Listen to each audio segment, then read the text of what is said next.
कमरिया छटकता कमरिया छटकता।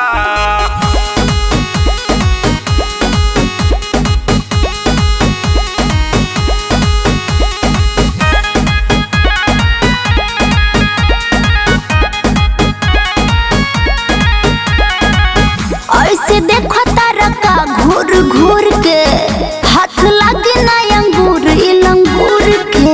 अरे ऐसे का देखो तारा हो ऐसे देखो तारका घूर घूर के हाथ लगे ना अंगूर लंगूर के। और सुना धरा न जबरी ये मोर देवरू मनवा खटकता मनवा खटकता।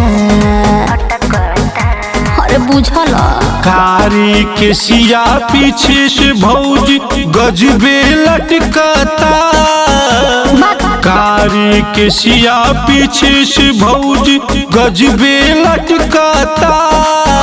कटहर के कोवा जैसन पातर कमरिया छटकता।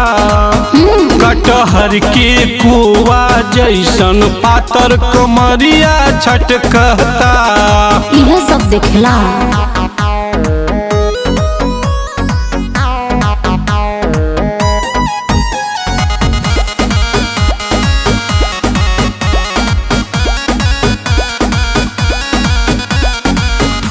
लागिल बीस के उमर हवे चले बुझल राजा जी कमरिया के करिले माले बड़ा सेवा करेले हो। साचो में हिलौले बारू भौजी पूरा गाँव। दिल पे लिखा के घूमे लइका तोहर नाम के छुआ न देहिया सैया के भैया सड़िया सरकता सड़िया सरकता सड़िया सरकता। कारी के सिया पीछे से भौजी गजबे लटकता। कारी के सिया पीछे से भौजी गजबे लटकता।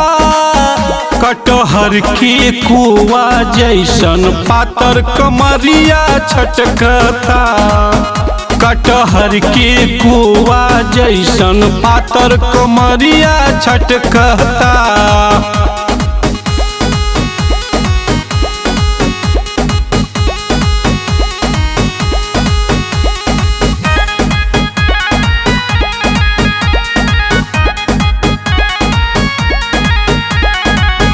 भइल बा दीवाना हमार गाँव में जवार बा।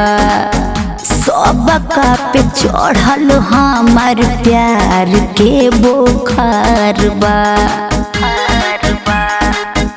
और सब पगलाइल बाड़े बारू तू एक नंबर बाकी तोहरा बाग में। अच्छा आज की रात तू बीताला हमरे साथ में। अरे ना हो संदीप अजय मन तोहार काहे अतना भटकता बोला अतना भटकता। कारी के सिया पीछे से भौजी गजबे लटकता। कारी के सिया पीछे से भौजी गजबे लटकता। कटहर के कोवा जैसन पातर कमरिया छटकता।